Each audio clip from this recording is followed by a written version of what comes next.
வஸல்லம் அவருடைய வருகையை பற்றி முன்னறிவிப்பு செய்யப்பட்டிருப்பதாகவும் தெளிவாக எழுதப்பட்டிருப்பதை நான் கேள்விப்பட்டேன். அது என்னிடத்திலே அல் புர்னி சொல்லிக் காட்டினார். அதை கேள்வியுற்ற நாளிலிருந்து அதனை காண வேண்டும் என்று அடங்காத பேராவல் எடுத்து எனக்கு ஏற்பட்டதின் காரணத்தினால் நான் இந்தியாவின் மீது 17 தடவைகள் நான் படையெடுத்தேன். அதை காண முயலக்கூடிய நேரத்தில் என்னால் அதை காண முடியவில்லை. அதை பற்றி எத்தனையோ பண்டிதர்களையும் நான் விசாரித்தேன். இருந்தாலும் கூட அதை பற்றி எனக்கு எந்த துப்பும் கிடைக்கவில்லை. இருந்திலும் என் மனம் என்னவோ அந்த நூலை எப்படியாவது நான் ஒன்று இருக்கின்றதை நான் பார்க்க வேண்டும் என்பதை நிச்சயம் நம்புகிறேன். என்னுடைய மனது என்பதை சொல்லி காட்டிவிட்டு அதை கண்டுபிடித்து உலக்கு என்ற ஒரு மடல் அல்லாஹ்வுடைய அடிமை மஹ்மூது கஸனவி என்று எழுதி வைக்கப்பட்டிருக்கின்றது. இந்த கடிதத்தை ஷிஹாபுதீன் கோரி பார்க்கின்றார். பார்த்ததற்கு பின்னால் தான் அவருக்கு ஒரு உள்ளத்தில் தோன்றுகின்றது, இந்தியாவின் மீது மீண்டும் கஜினியில் இருந்து படையெடுத்து வருகின்றார். ரசூலே முஹம்மத் அபர்ஷ்ய சசீர சம்ராணி ஓம் திரீம் அல்லாஹ் ரசூலே முஹம்மத் அபர்ஷ்ய அல்லாஹ் இல்லல்லாஹ் இல்லல்லாஹ் என்று சொல்லப்படக்கூடிய வாஹிர் தவானா அனில் ஹம்துலில்லாஹி ரப்பில் ஆலமீன். அஸ்ஸலாமு அலைக்கும் வ ரஹ்மத்துல்லாஹி தஆலா வ பரகாத்துஹு.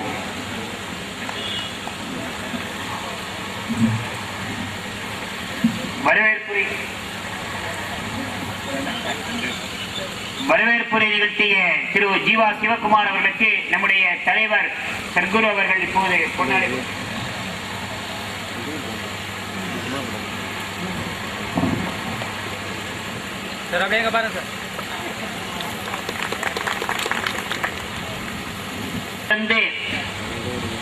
மாண்புமிகு மத்திய நிதி இணையமைச்சரும் மக்கள் பணியிலேயே தன் மனத்தை ஈடுபடுத்தி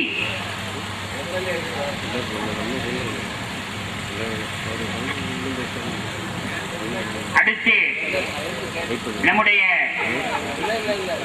திருவையாறு தொகுதியினுடைய சட்டமன்ற உறுப்பினர் திருடி சந்திரசேகரன் MA LLB அவர்கள் இப்போது வாழ்த்துரை வழங்குவார்கள். அதைத் தொடர்ந்து பணிவான வணக்கத்தினை தெரிவித்துக் கொண்டு நம்முடைய தலைவர் கலைஞர் அவர்கள் இது போன்ற சிறுபான்மை சமுதாயத்திற்கு இந்த சமுதாயம் மென்மேலும் வளர வேண்டும், நல்ல சிறப்பாக விளங்க வேண்டும் என்பதுதான் நம்முடைய ஒப்பற்ற தலைவர் கலைஞர் முதல்வர் அவர்கள் முஸ்லிம் சமுதாயத்தினுடைய சகோதரர்கள் நன்றி வணக்கம்.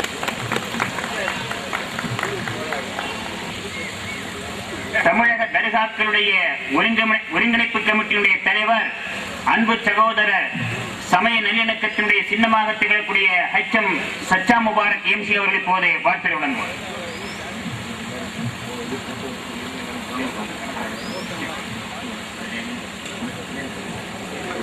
அஸ்ஸலாமு அலைக்கும். அளவற்ற அருளாளரும் நிகரற்ற அன்புடையமாகிய அல்லாஹ்வின் திருப்பெயரை உச்சரித்து எனது வார்த்தையை துவங்குகிறேன்.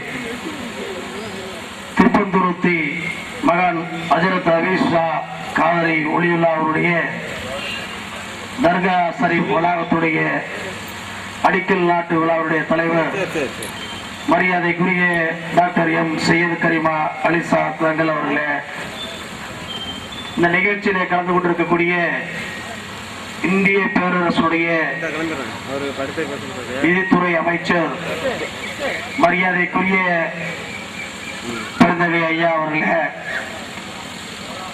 தமிழ்நாடு வக்ஃப் வாரிய தலைவரும் இஸ்லாமிய சகோதரர்களின் மூத்தவருமாகிய மரியாதைக்குரிய முனைவர் ஐயா இறைவன் அவருடைய துஆவோடு நிச்சயம் இந்த காரியம் வெற்றி பெறும் என்பதை மகிழ்ச்சியுடன் தெரிவித்து வாய்ப்புக்கு நன்றி கூறி விடைபெறுகிறேன். நன்றி, வணக்கம்.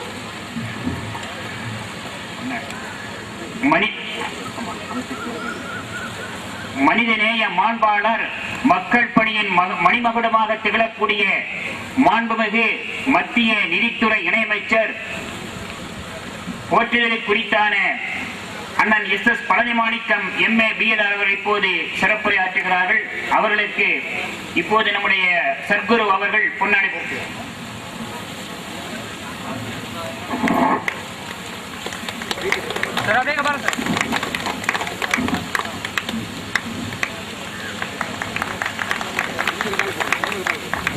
அடிச்சுக்கிட்டே டக்கு டக்கு டக்குன்னு அது வர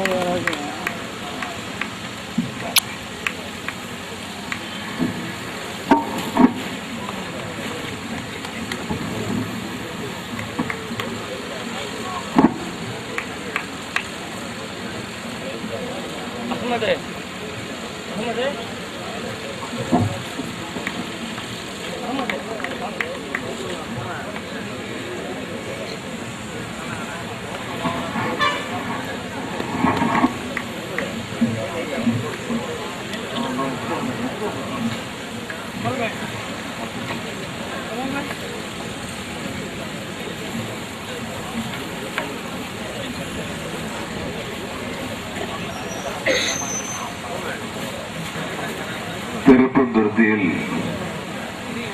மகான் ஹவ்ரத் ஹபீஜா காதிரி ஒளியுல்லா அவர்களின் தர்கா ஷரீப் வளாக அடிக்கல் நாட்டு விழாவில்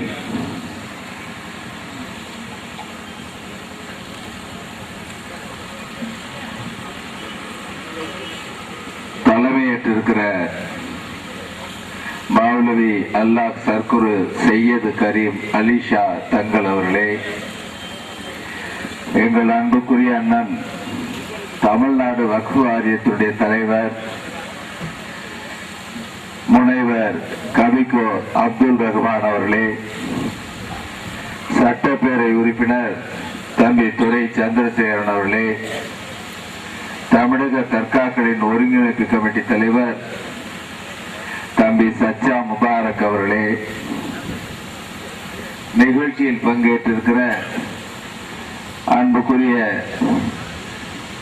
நம்முடைய வீரபாண்டியன் அவர்களே, மேடையில் அமர்ந்திருக்கிற பெரியோர்களே, நிகழ்ச்சியில் பங்கேற்றிருக்கிற பெரியோர்களே, இஸ்லாமிய சகோதரர்களே, உங்கள் அனைவருக்கும் எனது பணிவான வணக்கம். மேடையில் இருக்கிறவங்க பேரெல்லாம் வரவேற்புரை ஆற்றவர் சொல்லிட்டாரு. திருப்பி நாங்க ஒவ்வொருத்தரையும் சொல்றாக்க அதுக்கு சொல்ற நேரத்துல பேசுறதுக்கு எடுத்துக்கலாம். ஏன்னா ஒரு தடவை சொன்னாலும் அவர் தான், 2 தடவை சொன்னாலும் அவர் தான், 3 தடவை சொன்னாலும் அவர் தான், நேரம் மிச்சப்படும். திருப்பந்துருத்தி ஒரு நல்ல வரலாற்று சிறப்புமிக்க ஊர். இங்க இஸ்லாமியர்கள், கிறிஸ்தவர்கள், இந்துக்கள் அனைவரும் தாங்கள் பெருமை கொள்ளுகிற அளவுக்கு இந்த ஊரில் அந்தந்த மாதத்தில் மகான்கள் தோன்றி மக்கள் மனதில் இடம் பிடிக்கிற பல்வேறு காரியங்களை செய்து இன்றைக்கும் அவருடைய நினைவில் அந்த நினைவை போற்றுகிற அளவில் தங்களுடைய உள்ளத்தில் இடம் பிடித்திருக்கிறார். தஞ்சை மாவட்டத்தை பொறுத்தவரை, அதுவும் குறிப்பாக தஞ்சை நகரம் மத நல்லிணத்திற்கு மிகச்சிறந்த உதாரணம். இன்றைக்கு தஞ்சாவூரில் நீங்கள் பார்த்தால் கிறிஸ்தவர்கள், இஸ்லாமியர்கள், இந்துக்களில் மராட்டியர்கள், நாயக்கர்கள், மற்ற சைவ சமய வைணவ சமயத்தை சார்ந்தவர்கள், இவர்கள் எல்லோரும் அந்தந்த ஆட்சி காலத்தில் ஆண்டவருடைய வழித்தோன்றலாக இருந்து இன்றைக்கு கூடிய தங்களுடைய பழக்க வழக்கங்களில், உணவு பழக்க வழக்கங்களில், உடை பழக்க வழக்கங்களில், திருமணங்களில், மற்ற வைபவங்களில் அந்தந்த மதத்தை, இனத்தை வெளிப்படுத்துகிற அளவுக்கு தங்களுடைய நடைமுறைக்கு சேதாரம் இல்லாமல் வாழுகிற ஒரு கூட்டு வாழ்க்கை முறை தஞ்சை நகரத்திற்கு உண்டு. மதம் என்பது மனிதனை நெறிப்படுத்துவதற்காக உருவான ஒன்று.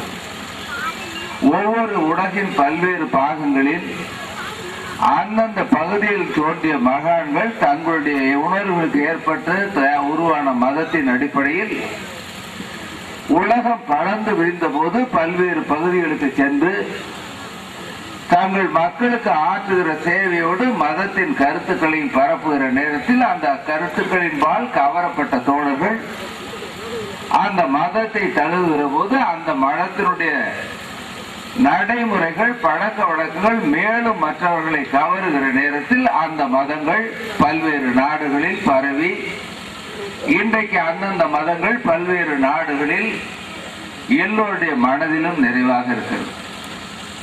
மதம் அந்த சொல்லுக்கு மனிதனை நெறிப்படுத்துகிற அந்த முறையிலிருந்து மாறுபடுகிற போதுதான் அதே மதம் என்ற சொல்லு யானைக்கு வருகிற போது வேறு மாதிரியாக வருகிறது. யானைக்கு மதம் பிடிக்கிறதும் மதம் தான், ஒரே சொல்லுதான். அதை நடைமுறைப்படுத்துவதிலே உள்ள முறை. இங்கே பேசுகிற போது நம்முடைய தங்கள் அவர்கள் தமிழ்நாட்டில் இந்தியாவில் இஸ்லாமியருடைய வருகை பற்றி, இந்த நாட்டு மக்களுடைய மனதில் இஸ்லாம் எப்படியெல்லாம் இடம்பெற்றது என்பதை சொல்லி, எதிரே இருக்கிற இந்த தர்கா அடிக்கல் நாட்டப்படுகிற இடம் தஞ்சை ஒரு காலத்தில் ஆண்ட சரபோஜி மன்னனுடைய வழித்தோன்றலாகிய காடேராவ் சாஹிப் அவருடைய வழியால் வழங்கப்பட்டது என்பது இன்றைக்கு இருக்கிற சரபோஜி மன்னரால் வழங்கப்பட்டது. அவருடைய வழித்தோன்றலான காடேராவ் சாஹிப் அவர்கள் இங்கே இந்த திசையில் இருக்கிறார் என்று சொல்லுகிற அளவுக்கு தஞ்சை மாவட்டத்தில் சோழ மண்டலத்தில் சரபோஜி மன்னர் இஸ்லாத்தையும் கிறிஸ்துவத்தையும் வளர்த்ததில் ஒரு முன்னோடியாக விளங்கினார். அவர் மிகப்பெரிய அறிவாளி. ஆட்சி செலுத்தியது மட்டுமல்லாமல் மற்ற அந்த காலத்தில் தான் தஞ்சாவூரில் இருக்கிற நம்முடைய சென்ட் பீட்டர் சர்ச் கட்டப்பட்டது. அவருடைய காலத்தில் தான் மிகப்பெரிய தர்காக்கள் நம்முடைய ஆற்று பாலத்தில் இருக்கிற அந்த பகுதிகள் இரட்டவஸ்தானம் ஒதுக்கப்பட்டது. ஆனால் சரபோஜி மன்னர் இந்து மதத்தில் மிகப்பெரிய அக்கறையும் ஈடுபாடும் உள்ளவர். ஆனால் தான் சார்ந்திருக்கிற மதத்தை தவிர மற்றவர்கள் சார்ந்திருக்கிற மதத்தில் இருக்கிற நல்ல கருத்துக்களை மதித்து அவருடைய மதத்தை அவர்கள் வளர்ப்பதற்கு, மதம் சார்ந்த கடமைகளை நிறைவாக செய்வதற்கு உரிய உதவிகளை ஒரு மன்னர் என்கிற முறையில் செய்தார். அந்த முறை இந்தியாவில் இருக்கிறவரை எப்படி இயந்திரங்களுக்கு உராய்வு எண்ணெய் போட்டு ஒன்று உரைச்சு கொள்ளாமல் அதனுடைய செயலை செய்கிறதோ அதை போல எல்லா மதமும் அதற்குரிய தனி பண்புகளோடு வளர்ந்தது. இங்கே பேசுகிற போது கூட இந்து மதத்தில் கூட இன்றைக்கு பார்த்தீர்களால் வள்ளலாரை பின்பற்றுகிற ஒரு பகுதியினர், அதனுடைய கருத்துக்கள் எல்லாமும் இருந்தால் கூட வள்ளலார் கருத்துக்களில் அதிக ஈடுபாடு உள்ளவர்கள் அவரை பின்பற்றுகிறவர்களாக, அதை போல இன்னைக்கு பாத்தீங்கன்னா ஆதிபராசக்தியை பின்பற்றுகிற ஒருவராக, முருகனை பின்பற்றுகிற ஒருவராக, வெங்கடாஜலயை பின்பற்றுகிறார். ஒரு வீட்டுல சைவம் சாப்பிடுறவங்க இருக்காங்க, அசைவம் சாப்பிடுறவங்களே சில பேர் சொல்றாங்க நான் மீன் மட்டும்தான் சாப்பிடுவேன். கறி சாப்பிடுறவங்களுக்கு சொல்றாரு கோழிக்கறி மட்டும்தான் சாப்பிடுவேன், ஆட்டுக்கறி பிடிக்காது. ஆட்டுக்கறி மட்டும்தான் சாப்பிடுவேன், கோழிக்கறி. உணவுலே இவ்வளவு வகை இருக்கிற போது உள்ளத்தை கொள்ளுகிற மதத்தில் பல்வேறு கருத்துக்கள் இருப்பது என்பது அவருடைய எண்ணத்தை பொறுத்தது. இங்கே பேசுகிற போது கூட சொன்னார், 10 தலைமுறைக்கு 5 தலைமுறைக்கு முன்னால் நான் இஸ்லாம் என்று யார் சொன்னது? அதனாலேதான் ஒரு குறிப்பிட்ட காலம் வரை தந்தை பெரியார் பேரறிஞர் அண்ணா அவர்கள் தான் அந்த காலத்தில் மிலாது நபி விழாக்களில் அதிகமாக கலந்து கொண்டு மத நல்லிணத்திற்கு எடுத்துக்காட்டான சொல்லி இஸ்லாமில் இருக்கக்கூடிய பெருமைகள் எல்லாம் சொல்லி அதில் ஜாதி இல்லை, பணக்காரன் ஏழை என்ற ஏற்றத்தாழ்வு இல்லை, இதே வகையான கொள்கைகளை ஏன் மற்ற மதங்களில் நீங்கள் கடைபிடித்து இந்தியாவில் நீண்ட நாட்களாக ஆதிக்கம் செலுத்துகிற ஜாதியை ஒழிக்க கூடாது என்ற கருத்துக்களை தந்தை பெரியார் பேரறிஞர் அண்ணா போன்றவர்கள், நம்முடைய மாண்பு டாக்டர் கலைஞர் போன்றவர்கள் வலியுறுத்தினார். அதை போலத்தான் இந்த நாட்டில் இருக்கிற எல்லோரும் ஒரு 4 அல்லது 5 தலைமுறை அல்லது 10 தலைமுறையில் அந்தந்த ஊருடைய பழமையை பொறுத்து அவருடைய மூதாதையர்கள் அந்த பகுதியில் அந்த காலத்தில் இருந்த மதத்தை சார்ந்தவர்களாக இருந்து அப்போது இருந்த அரசியல் சூழ்நிலையில் அந்த மதத்தின்பால் இருந்த நல்ல கவரத்தக்க கருத்துக்களில் ஈர்க்கப்பட்டு இன்றைக்கு அவர்கள் எல்லோரும் இஸ்லாமியர்களாக கிறிஸ்துவர்களாக இருக்கிறார்கள். இங்கே பேசிய நம்முடைய அன்புக்குரிய சகோதரர்கள், நம்முடைய தஞ்சை மாவட்டத்தில் எப்படி நம்முடைய ஊரில் இந்த நம்முடைய பெருமைக்குரிய புகழுக்குரிய மகன் ஹஸ்ரத் ஹபீப்ஜா காதிரி ஒளியுல்லா அவர்கள் இங்கே தங்கி மக்களுடைய மனதை கவர்ந்தாரோ, அதை போலவே நாகூர்ல ஆண்டவர் தங்கி இருந்தார். நம்முடைய குழந்தையில் இருக்கிற பழையாருக்கு அருகாமையில் அவருடைய சகோதரருடைய சமாதி இருப்பதாக நான் உணர்கிறேன். இங்கே எப்படி இன்றைக்கு நம்முடைய காடேராவ் சாஹிப் அவர்கள் அவருடைய மூதாதையர் கொடுத்த இடத்திலிருந்து உங்களுக்கு இன்றைக்கு உறுதுணையாக இருக்கிறாரோ, அதே போல் நாகூரில் இருக்கிற தர்காவுக்கு இன்றைக்கு கூட வருகிற அந்த அலங்கரிக்கப்பட்ட போர்வை பழனியாண்டி பிள்ளை என்கிற ரங்கூனில் சென்று தொழில் செய்த ஒரு பெரியோடைய, அவர் நம்ம பம்பப்படி கல்யாணத்துக்கு சொல்லுங்க, அவர் அந்த அளவுக்கு ஒரு இணக்கமான போக்கு மதங்களிடத்தில் இருந்தது. மதத்தை முழுமையாக புரிந்து விடத்தால் மதத்துக்கு பிரச்சனை இல்லை. ஒரு மதத்தை யார் முழுமையா புரிஞ்சுக்கிறாங்களோ அவங்களால எந்த மதத்துக்கு இடையிலையும் பிரச்சனை கிடையாது. அறகுறையா புரிஞ்சுக்கிறதுனால வர்றது அல்லது புரிஞ்சுக்காம இருக்கிறதுனால வர்றது. மனித குணம் என்பது நல்லா சொன்னார் வரவேற்புரையாற்றிய அந்த கவிஞர் என்று நினைக்கிறேன். ஆன்மா என்பது மதங்களுக்கு அப்பாற்பட்ட மனித உள்ளங்களுக்கு உண்டான உண்டு. அன்புக்குரிய அண்ணன் கவிக்கு அவர்களை நான் பார்க்கிற போது எனக்கு அண்ணன் என்கிற உணர்வு தான் ஏற்படும். அவர் என்ன மதங்கிறது எனக்கு ஏற்படாது, நான் என்ன மதங்கிறதும் எனக்கு ஏற்படாது. அதே போல அண்ணன் கவிக்கு அவர்களுக்கு என்னை பார்க்கிற போது ஒரு தம்பி என்கிற உணர்வு தான் வரும்.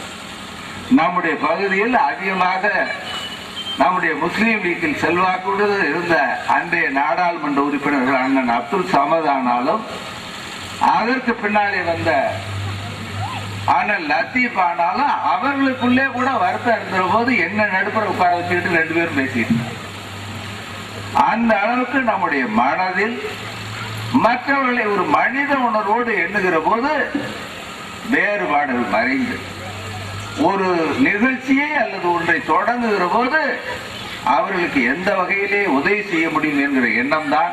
ஏன் இஸ்லாம் மக்கள் மனதில் அதிகமாக இடம் பிடிக்கிறது? ஏன் அதனுடைய கருத்துக்கள் மக்களை கவருகிறது?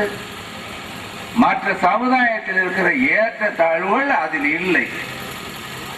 மற்ற உணர்வுகளை தாண்டி மனிதாபிமானத்திற்கு அதிக உணர்வுகளை நபிகள் அவர்கள் முக்கியத்துவம் கொடுத்தார்.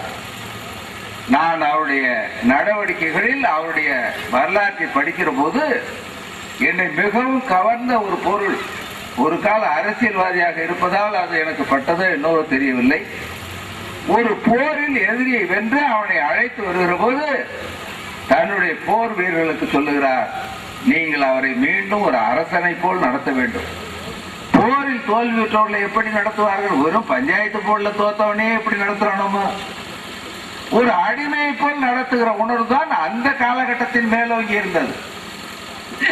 ஆனால் நபிகள் சொல்லுதல் அவனை ஒரு அரசனை போல் நடத்துங்கள். அதை போலவே தன்னுடைய அண்டை வீட்டார், அயலார், எதிர் வீட்டில் இருக்கிற பற்றி சொல்லுகிற போது ஒரு மனிதனுடைய மனதில் தர்ம உணர்வு எப்படி இருக்க வேண்டும் என்றால் தன்னுடைய குடும்பத்தில் என்ன நம்மை சமைக்கிறோமோ சாப்பிடுகிறோமோ அதை அண்டை வீட்டில் இருக்கிற குழந்தைகளும் சாப்பிடுகிற அளவிற்கு அவர்கள் வசதியாக இருக்க வேண்டும். அப்படி இல்லாவிட்டால் நாம் சமைத்த பொருள்களை அவர்களோடு பங்கிட்டுக் கொள்ள வேண்டும் என்று சொல்லுகிறார். இதைத்தானே மனித உள்ளம் எல்லா மதமும் செய்ய வேண்டும். இதை செய்ய வேண்டும் என்று வற்புறுத்தியவர்கள் இஸ்லாத்தில் அவருடைய கொள்கையில் நிலை நிற்கிறது. மற்ற மதங்களில் அதனுடைய கொள்கையை பரப்புற போது இந்த எண்ணம் இருந்ததோ இல்லையோ நாடளவே அந்த எண்ணம் குறைந்து வந்து விட்டது. ஆகவே அவர்கள் மத்தியில் இந்த விழிப்புணர்ச்சி, எல்லோரையும் சகோதரராக ஏற்க வேண்டும் என்கிற பண்பு நம்முடைய நாட்டில், இந்த நாட்டில் இருக்கிற நாட்டினுடைய வளம் பெருக வேண்டும் என்கிற எண்ணம் இருக்கிறது. அதைத்தான் நம்முடைய சட்டமன்ற உறுப்பினர் தம்பி துரை சந்திரசேகரன் பேசுகிற போது நம்முடைய மாநிலத்தின் முதலமைச்சராக இருக்கிற டாக்டர் கலைஞர் அவர்கள் இஸ்லாமிய பெருமக்கள் மீது எந்த அளவுக்கு நம்பிக்கையோடு இருக்கிறார், அவருடைய வாழ்க்கையில் முன்னேற்றத்திற்கு எந்த அளவுக்கு அக்கறை காட்டுகிறார், பொருளாதார ரீதியாக, வேலை வாய்ப்பு ரீதியாக, சமுதாயத்தில் அவர்களுடைய மக்கள் தொகைக்கேற்ப உரிமை கிடைத்திட வேண்டும் என்கிற எண்ணம் உடையவராக இருக்கிறார் என்று சொன்னார். அதை போலவே அவருக்கும் இஸ்லாமிய சமுதாயத்தை சேர்ந்த பெருமக்கள் தங்களுக்குள் பல்வேறு அமைப்புகள் இருந்தாலும் கூட அவரை ஆதரிப்பது, அவருடைய அரசியல் சமுதாய நடவடிக்கைகளுக்கு துணை நிற்பது என்பதை நீண்ட காலமாக திராவிட முன்னேற்ற கழகத்திற்கு தங்களுடைய கடமையாக செய்து வருகிறார்கள். அந்த கடமைக்கு பிரதிபலனாக பிரதி விவகாரமாகத்தான் நாங்கள் உங்களுக்கு துணை நிற்கிறோம் என்பதை எடுத்து காட்டுவதற்கு இந்த நிகழ்ச்சியில் நாங்கள் கலந்து கொண்டிருக்கிறோம். நீங்கள் எடுக்கிற முயற்சி வெற்றி பெறவும், இந்த சமுதாயத்தில் இருக்கிற ஏழை எளிய மக்கள் நல்ல கல்வியை பெறவும், இயலாத ஏழை எளிய வயதான தாய்மார்கள் பெரியவர்கள் நல்ல மருத்துவ வசதி பெறுவதற்கும், இங்கே அமைதிர தற்காவை ஒட்டி நிறுவப்படுகிற நிறுவனங்கள் நல்ல பலனை தர வேண்டும். ஊரில் இருக்கிற இஸ்லாமிய பெருமக்கள் எவர் பெயரால் தர்கா எழுப்பப்படுவதோ அவருடைய எண்ணத்தை போல் மக்களுடைய நல்வாழ்க்கையில் அக்கறை உள்ளவர்களாக ஈடுபடுத்திக் கொள்ள வேண்டும் என்று கேட்டு இந்த வாய்ப்பினை வழங்கிய தோழர்களுக்கு நன்றி தெரிவித்து விடைபெறுகிறேன். நன்றி, வணக்கம். மாண்புமிகு மத்திய நிதித்துறை அமைச்சர் அவருடைய மகத்தான உரையை தொடர்ந்து கலைஞரின் வெகுமானம் இப்போது உங்களுக்கு முன்னால் வரவேற்கிறது. நம்முடைய தமிழகத்தினுடைய முதல்வர், முத்தமிழ் வித்தகர், உலக தமிழகத்துடைய உயிர் துடிப்பாக திகழக்கூடிய டாக்டர் கலைஞர் அவர்கள் சுட்டிக்காட்டினார் ஒரு கவியரங்கத்திலே, வெற்றி பல கண்டு விருது பெற வரும் நேரம், வெற்றி பல கண்டு விருது பெற வரும் நேரம் எனக்கு வெகுமானம் தருகை என்றால் கவிஞர் ரகுமானை தருகை என்பேன். பாரதிக்கு தாசன், பாரதி தாசன் என்றால் அந்த தாசற்கு தாசன் இவர் தமிழ் கவிதை தீட்டுவது.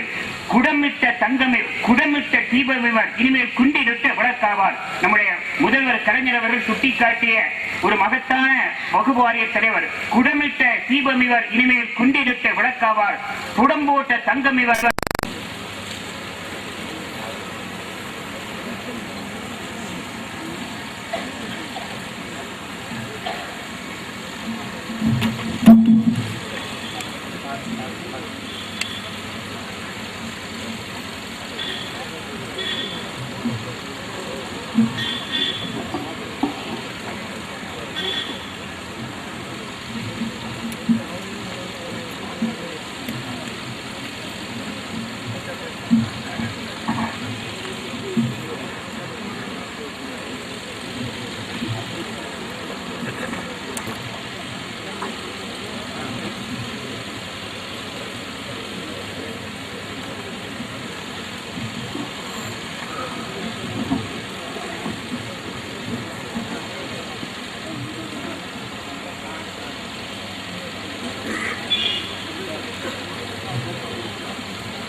எல்லையில்லா அருளுடையவன், இடையில்லா அன்புடையவன் அல்லாஹ்வின் திருப்பெயரால் ஆரம்பம் செய்கின்றேன். திருப்பூந்துருத்தி மகான் ஹசரத் ஹபீப் ஷா காதிரி வலியுல்லா அவர்களுடைய தர்கா ஷரீஃபிற்கு அடிக்கல் நாட்டுகிற இந்த விழாவில் தலைவர் மௌலவி அல்ஹாஜ் சர்க்குரு டாக்டர் எம் சையது கரீம் அரிஷா தங்கள் அவர்களே, சிறப்பு விருந்தினராக வந்திருக்கிற மத்திய நிதித்துறை இணையமைச்சர் மாண்புமிகு எஸ்.எஸ். பழனிமாணிக்கம் அவர்களே, எனக்கு முன்னால் வாழ்த்துரையாற்றிய தமிழக தர்காக்கள் ஒருங்கிணைப்பு கமிட்டி தலைவர் சச்சா முபாரக் அவர்களே, மதிப்பிற்குரிய நிகழ்ச்சி தொகுப்பாளர் தேங்கை ஷர்புத்தீன் அவர்களே, அடுத்து தொடர்ந்து உரையாற்றியிருக்கின்ற உண்மையில் இந்த தமிழகத்தின் பகுதிகளிலே இஸ்லாம் என்ற ஒரு மாபெரும் கட்டிடத்திற்கு அடிக்கல் நாட்டியவர்கள் இத்தகைய மகான்கள் தான். அத்தகைய ஒருவருடைய தர்காவிற்கு இன்றைக்கு நாம் அடிக்கல் நாட்டுகிறோம் என்று சொன்னால், இஸ்லாத்தினுடைய உண்மையான பொருளாகிய சகோதரத்துவத்தை, சமத்துவத்தை இந்த சமுதாயத்திலே உண்டாக்குவதற்காக அடிக்கல் நாட்டுகிறோம் என்று பொருள். தமிழ்நாட்டில் முஸ்லிம்களை சக சமய சகோதரர்கள் எப்படி அழைக்கிறார்கள் என்றால், பாய் என்று அழைக்கிறார்கள். பாய் என்றால் சகோதரன் என்று பொருள். பொருளறியாமலே அழைக்கிறார்கள். இன்னும் சொல்ல போனால் அந்த பாய் என்பதற்கு பல முஸ்லிம்களுக்கே அர்த்தம் தெரியாது. சில நேரத்தில் ஏதோ ஜாதி பேர் சொல்லி அழைக்கிறார் என்று கோபப்படுவதும் உண்டு. உண்மையில் பாய் என்று சொன்னால் சகோதரன் என்று பொருள். எப்படி இந்த முஸ்லிம்களுக்கு இந்த பாய் என்ற சொல் வந்தது என்று சொன்னால், இந்த தமிழகத்திலே சகோதரத்துவ சமத்துவ மார்க்கமாகிய ஏகத்துவ நெறியை போதிக்க வந்த மகான்கள், பெரியவர்கள் சக சமய சகோதரர்களை சகோதரனே பாய் என்று சொல்லி தழுவி கொண்டார். யாரை பார்த்தால் இவன் பாய் பாய் என்கிறானே சொல்லி அப்படி சொல்லியவனுக்கே பாய் என்ற பெயரை சூட்டிய நாடு இந்த நாடு. ஆக இஸ்லாம் என்று சொன்னாலே சகோதரத்துவம் என்பதற்கு வேறு அடையாளம் தேவையில்லை. இன்றைக்கும் அந்த சொல் ஆவணமாக நின்று கொண்டிருக்கிறது. ஆகவே இஸ்லாம் என்பது சகோதரத்துவத்தை பரப்ப வந்த மார்க்கம் என்பதற்கு அந்த சொல்லே ஒரு அடிப்படையாக இருக்கிறது. தமிழ்நாட்டில் ஏன் இஸ்லாம் பரவியது என்பதற்கும் அதிலே அர்த்தம் இருக்கிறது. எந்த ஜாதி என்பது இங்கே இஸ்லாத்திற்கு இடமே கிடையாது. எத்தனையோ அன்பர்கள் இங்கே இஸ்லாத்தை தழுவி இருக்கிறார்களே, அவர்களிடத்தில் கேட்டு பாருங்கள், நீங்கள் எந்த ஜாதியில் இருந்து இந்த மதத்திற்கு வந்தீர்கள் என்று. அது கூட அவர்களுக்கு தெரியாது. எந்த ஜாதியாக இருந்தாலும் அவன் மனித ஜாதியை சார்ந்தவன் என்ற ஒரு மாபெரும் தத்துவத்தை இஸ்லாம் சொல்லுகிறது. இறைவனால் படைக்கப்பட்டவர்கள் மனிதர்கள், அவர்களிலே ஜாதி வேற்றுமை பாராட்டுகிறவன் அயோக்கியன் என்று சொல்லுகிறது இஸ்லாம். எல்லா மனிதர்களும் சமம் இறைவனுக்கு முன்னாலே. அதைத்தான் இதற்கு முன்னால் பேசிய சங்கைக்குரிய சர்க்குர் அவர்கள் எடுத்து சொன்னார்கள். தொழுகை செய்கின்ற அந்த இறைவனுடைய இல்லத்திலே, புனிதமான கோயிலிலே உயர்ந்தவன் தாழ்ந்தவன், பணக்காரன் ஏழை, மன்னன் சேவகன் என்ற வேறுபாடு கிடையாது. அவர்கள் தொழுகை அழைப்பு வந்தவுடனே முதலிலே சேவகன் வந்துவிட்டால் அவன் அந்த அணியிலே நிற்பான். அதற்கு பின்னால் மன்னன் வருகிறார் என்று சொன்னால் அவனுக்கு பின்னால் தான் மன்னன் நிற்க வேண்டும். அந்த சேவகன் தலை குனிந்து வணங்குகிற பொழுது அவனுடைய காலடியில் தான் இந்த மன்னனுடைய தலையை போய் படியும். மாபெரும் மகுடத்தை சூடியிருக்கிற அந்த மன்னனின் தலை தொழுகையின் நேரத்தில் இறைவனின் முன்னால் அவனுடைய புனித சன்னிதானத்தில் அவனுடைய சேவகன், அவனுடைய பணியாளனுடைய காலடியிலே அவனுடைய தலை சென்று சேருகிறது. தோளோடு தோல் நிற்கிற பொழுது பக்கத்தில் இருப்பவன் யார், எந்த ஜாதியை சேர்ந்தவன், பணக்காரனா ஏழையா என்ற வித்தியாசம் கிடையாது. சமத்துவம், சகோதரத்துவம், சமத்துவம். இக்பால் என்ற ஒரு மாபெரும் கவிஞர் பாடினார். இஸ்லாமிய அழைப்பு என்ற பாங்கோசை கேட்டதுமே தொழுகையிலே ஓர் அணியிலே மாமன்னர் ரஜினி மஹமூதும் பேசப்பட்டது. அந்த மஹமூதை சொல்லுகிறார். அந்த மஹமூதும் அயாஸ் என்ற அவருடைய வேலைக்காரரும் ஒரே அணியிலே தோளோடு தோடு சேர்ந்து நிற்கிறார்கள் என்று பாடுகிறார். இந்த மாபெரும் சமத்துவத்தை சகோதரத்துவத்தை போதித்த காரணத்தினால்தான் ஜாதி வேறுபாடுகளிலே சிக்கி தாழ்ந்து கிடந்து பல்வேறு சோதனைகளையும் வேதனைகளையும் அனுபவித்த சகோதரர்கள் இஸ்லாத்தை மனமோந்து தழுவி கொண்டார்கள். இங்கே அவர்களுக்கு சம உரிமை தரப்பட்டது, சமத்துவம் தரப்பட்டது, சகோதரத்தோடு தழுவி கொண்டார்கள். சில பேர் வரலாற்றில் எழுதியிருப்பது போல, எனக்கு முன்னால் பேசிய சர்க்குர் அவர்கள் எடுத்து சொன்னது போல இஸ்லாம் வாழால் பரப்பப்பட்டது என்ற ஒரு பொய்யுரையை ஆங்கிலேயர்கள் வேண்டுமென்றே பரப்பினார்கள். அவர்களும் தொட்டுக்காட்டினார்கள். நான் கேட்கிறேன், இஸ்லாத்தின் கொள்கை கட்டுப்பாடாக வலிமையாக வற்புறுத்தி ஒரு மார்க்கத்தை போதிக்க கூடாது என்று இஸ்லாம் சொல்லுகிறது. மார்க்கத்தில் கட்டாயம் இல்லை என்று இஸ்லாம் போதிக்கிறது. யாரையும் கட்டாயப்படுத்தி சேர்க்க வேண்டும் என்ற எண்ணம் இஸ்லாத்தினுடைய கொள்கைக்கு எதிரானது. அப்படி இருந்திருந்தால் அவர்கள் சொன்னது போல இந்த நாட்டை 800 ஆண்டு காலம் முஸ்லிம் மன்னர்கள் ஆண்டிருக்கிறார்கள். 800 ஆண்டு காலம் அவர்கள் நினைத்திருந்தால் இந்தியா முழுவதும் முஸ்லிம்களாக இருந்திருப்பார். வாழால் அவர்கள் மிரட்டி மதம் மாற்றியிருந்தால் இந்தியாவிலே எல்லோரும் இஸ்லாமாக ஆகியிருப்பார்கள். இந்தியாவிலேயே இன்றைக்கு சிறுபான்மையினராகத்தான் முஸ்லிம்கள் இருக்கிறார்கள். இது ஒரு சான்று. அவ்வளவு எதற்கு? டெல்லி தலைநகரம், எந்த தலைநகரத்தில் இருந்து ஆண்டார்களோ அந்த தலைநகரத்திலேயே முஸ்லிம்கள் பெரும்பான்மையினராக இல்லை, சிறுபான்மையினராக இருக்கிறார்கள். இது வரலாற்றை சான்று நிதர்சனம். இன்றைக்கு நாம் பார்த்துக் கொண்டிருக்கிற உண்மை. இங்கே சகோதரத்துவத்தை பரப்புவதற்கென்ற இத்தகைய மகான்கள் மனிதநேய பணிகளை செய்தார்கள்.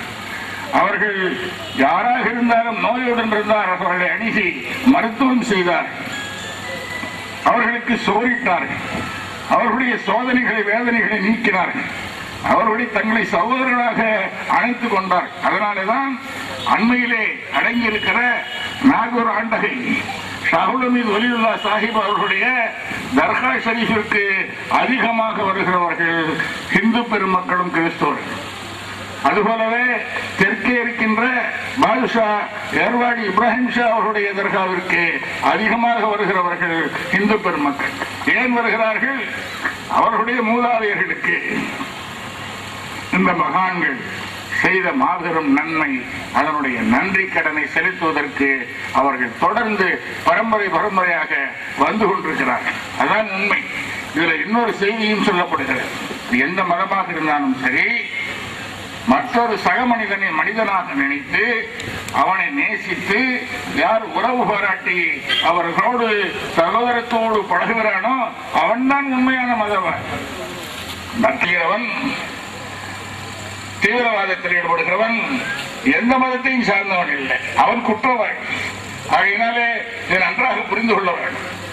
மத்திய அமைச்சர்கள் சொன்னது போல மதத்தை படித்து தெரிந்து கொண்டிருந்தால், முழுமையாக தெரிந்து கொண்டிருந்தால் எவனுமே கலவரத்தில் ஈடுபட மாட்டான். கலவரத்தில் ஈடுபடுகிறவரெல்லாம் அந்த மதத்தை பற்றியே தெரியாதவர், தங்களுடைய மதத்தை பற்றியே தெரியாதவர். சரியா தெரியாது. ஆகையினாலதான் மிஸ் அண்டர்ஸ்டாண்டிங், மற்ற மதங்களை பற்றியும் தவறாக புரிந்து கொள்ளுதல், இந்த ரெண்டும் சேர்ந்துதான் மத கலவரங்களை உண்டாக்குகிறது. மதம் சொல்லுவது உண்டு, எல்லோரும் மதம் பிடித்தவர்களாக இருக்கிறார்கள் தவிர. ஒரு அற்புதமான கவிதை எழுதியிருக்கிறார். ஒரு நாள் ஒரு யானை, கோயிலிலே கட்டியிருந்த யானை சங்கிலி அறுத்து கொண்டு ஓடிவிட்டது. அப்போ ஒருவன் கேட்டான், இந்த யானை ஏன் சங்கிலி அறுத்து கொண்டு ஓடிவிட்டது? அதற்கு மற்றொருவன் பதில் சொன்னான், அதற்கு மதம் பிடித்து விட்டது, அதனாலே அது சங்கிலி அறுத்து கொண்டு ஓடிவிட்டது சொன்னான்.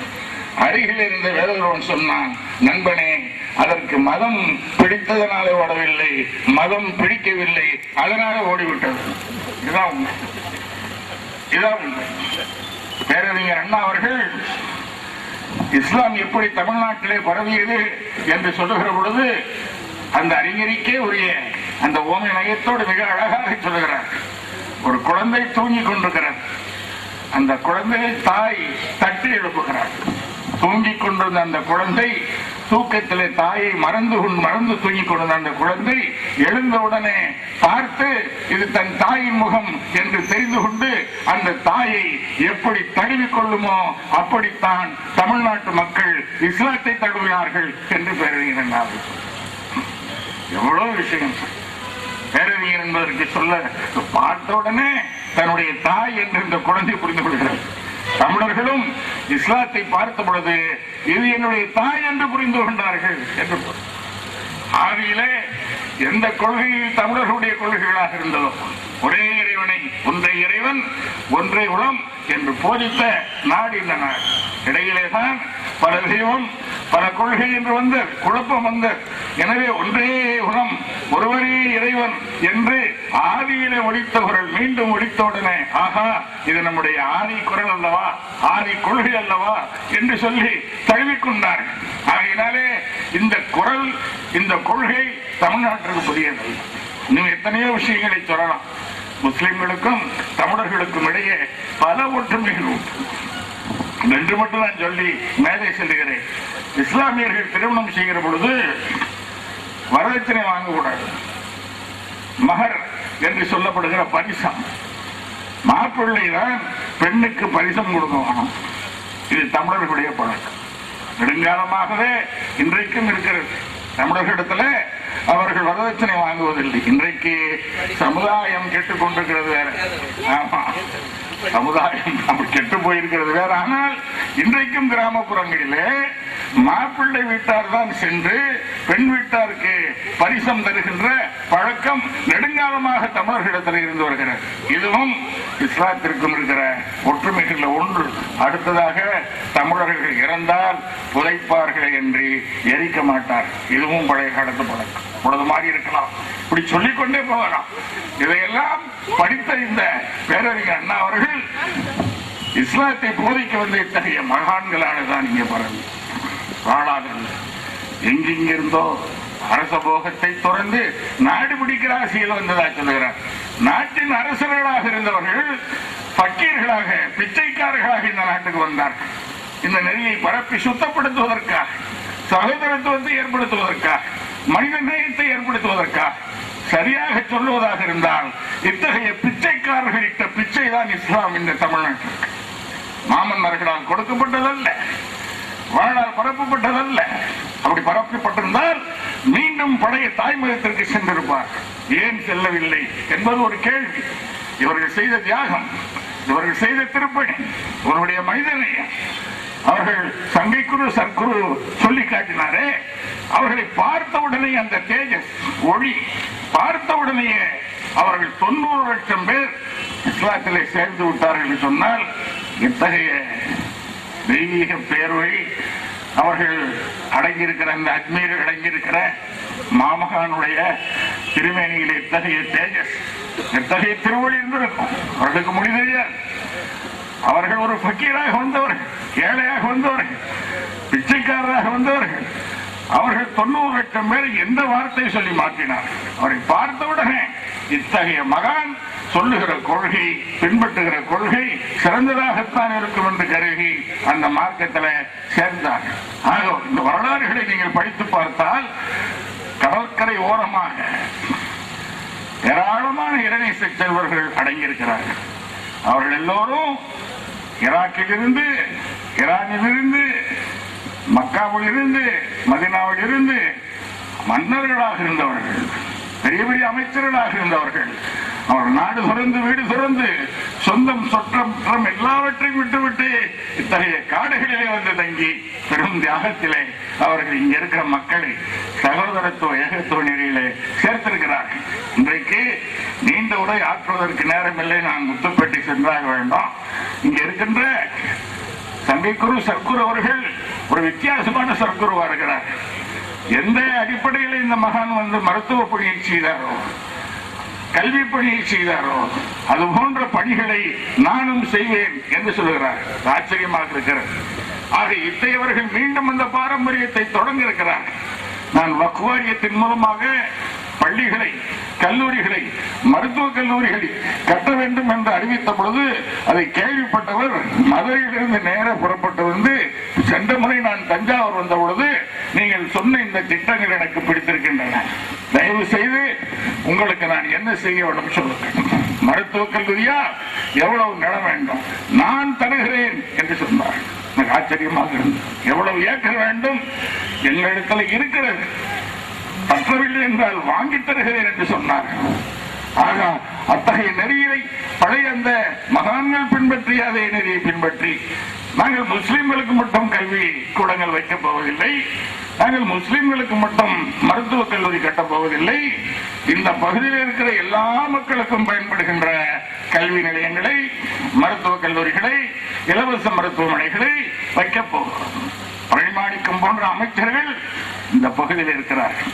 நிச்சயமாக அவர்கள் சமய வேறுபாடு கடந்த திராவிட இயக்க பாரம்பரியில் வந்த அமைச்சர்கள். மாண்புமிகு தமிழக முதல்வர் பேரன்பு கொண்டிருக்கிறார் இந்த சமுதாயத்தின் மீது. 3.5% எங்களுக்கு வேண்டும், நாங்கள் இல்லாமையிலும் கல்லாமையிலும் கஷ்டப்படுகிறோம் என்று சொன்ன பொழுது மனம் போன்று அடித்தார். அது மட்டுமல்ல, உலமாநல வாரியம் என்று கேட்ட பொழுது இந்தியாவிலே எங்கும் கிடையாது, தமிழ்நாட்டிலே அதை உடனே அறிவித்தார். இப்படி கேட்டதெல்லாம் தருகின்ற ஒரு நல்ல முதல்வர் நமக்கு வாய்த்திருக்கிறார். உங்கள் பகுதியிலே அமைச்சர் பழனிமாணிக்கம் போன்றவர்கள் இருக்கிறார்கள். அவர்களுடைய உதவியினால் இந்த மகான் பேரிலே பெரிய கல்வி நிலையங்கள், முடிந்தால் மருத்துவக் கல்லூரி, முடிந்தால் பெரிய இலவச மருத்துவமனைகள் என்று உருவாக வேண்டும். அதற்கு இங்க இருக்கிற அமைச்சர் பெருமக்கள், இங்க இருக்கிற அவர்கள் மாமன்னருடைய பரம்பரையில் உதவ வேண்டும். இங்க இருக்கிற பெருமக்கள் எல்லாம் அவர்களும் சேர்ந்து தங்களுடைய உழைப்பை செய்து, இஸ்லாம் என்றால் ஒரு வெறும் மதம் அல்ல, அது சகோதரத்துவத்தை, சமத்துவத்தை பரப்புகிற மார்க்கம், எல்லா மனிதர்களையும் சகோதராக அணைத்துக் கொள்கிற மார்க்கம் என்று அவர்களுக்கு மீண்டும் நிரூபிக்க வேண்டிய, இன்றைக்கு கெட்ட பேர் வாங்கியிருக்கிறார், தீவிரவாதிகள் என்று சுற்றுவரை சுட்டி பேசுகிறார்கள். அது இஸ்லாத்திற்குரிய சொல்லல்ல. தீவிரவாதத்தை கடைபிடிக்கிறவன் ஒரு முஸ்லீமாக இருக்க முடியாது என்பதை நிரூபிக்க வேண்டிய ஒரு நேரத்தில் நாம் இருக்கிறோம். ஆகையினாலே எல்லோரையும் சகோதரர்களாக தழுவிக்கொள்வோம். இங்க பார்க்கிறேன், இதிலேயே சர்க்குரு அவர்கள் ஜெயித்து விட்டார்கள். இவ்வளவு பேரை, பல்வேறு இயக்கத்தை சார்ந்தவர்களை, பல்வேறு கட்சிகளை சார்ந்தவர்களை ஒன்றாக இணைத்திருக்கிறார்கள். அது அவருடைய மகிமை மட்டுமல்ல, மகானவருடைய மகிமை என்று நான் நினைக்கிறேன். வித்தியாசம் தெரியாமல் இவ்வளவு பேர் வந்திருக்கிறார். இது நீடித்தால் இந்த நாடு மிகப்பெரிய வல்லரசாகிவிடும். இந்தியா முழுவதும் இந்த கொள்கை பின்பற்றால் இந்தியா மிகப்பெரிய வல்லரசாகிவிடும். எல்லா தன்னிறைவுகளும் பெற்று ஒரு மாபெரும் நாடாக வளர்ந்துவிடும். போதும், சண்டைகள் செய்தது போதும், எந்த பயனும் இல்லை. வெறும் ரத்தம் வியர்வையாக வடிந்திருந்தால் எத்தகைய விளைச்சல்கள் இந்த நாட்டில் ஏற்பட்டிருக்கும் என்று பாருங்கள். ரத்தத்தால் எந்த பயிரும் விளையாது, அதை எல்லோரும் தெரிந்து கொள்ளும். போவோம், சண்டைகளை மறப்போம், சமாதான கொடியை ஏற்றுவோம். இந்த நாடு வளம் பெற எல்லோரும் சேர்ந்து வளர்ந்தால்தான் வளம் பெறும் இந்த நாடு. அதனாலே அத்தகைய ஒற்றுமையோடு நீங்கள் சகசமய சகோதரர்களுடைய பணிகளில் நீங்கள் கலந்து கொண்டு உதவி செய்யுங்கள். சகசமய சகோதரர்கள் அவர்கள் உங்களுடைய பணிகளை கடந்து உதவி செய்யும். இது நாட்டிற்கு செய்கிற பணி. ஆகையினாலே எல்லோரும் சேர்ந்து இதில் ஈடுபடுவோம். அதில் எல்லோருடைய ஒத்துழைப்பும் வேண்டும் என்று வேண்டி கேட்டவனாக நான் நிறைவு செய்கிறேன். வாக்குல்லாவா நடிலா இருபது.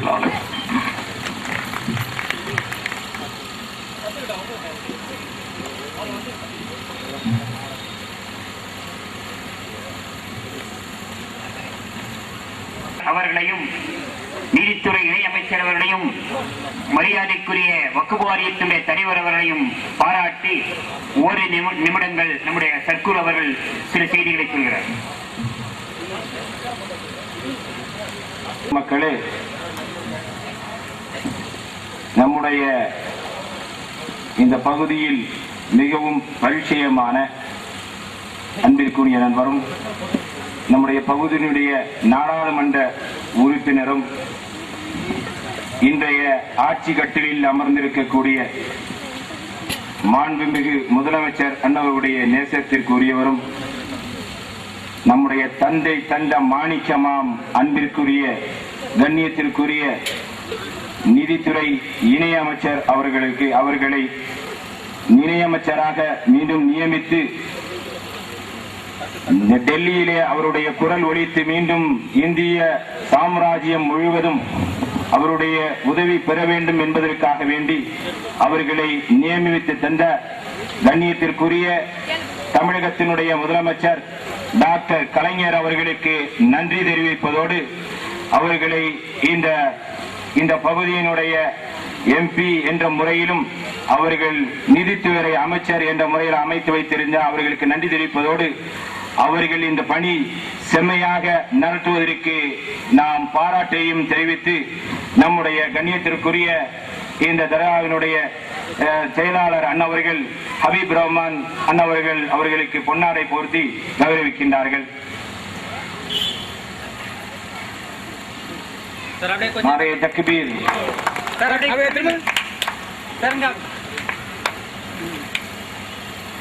அதோடு மாத்திரமல்ல, தமிழகம் முழுவதும் இஸ்லாமிய சாம்ராஜ்ய மக்களுக்கு கோடிக்கணக்கான சொத்துகள் இருக்கின்றது என்று கடந்த தடவை சொல்கின்ற பொழுது 1,00,000 கோடி சொத்துகளுக்கு மேல் வக்ஃப் சொத்துகளாக இருந்து ஆங்காந்து அந்த பகுதிகள் மக்களின் மூலமாக ஆக்கிரமிக்கப்பட்டு அவர்களுடைய கையகப்பட்ட பொருட்கள் அனைத்தையும் சமீபத்தில் 3-4 நாட்களுக்கு முன்னால் கூட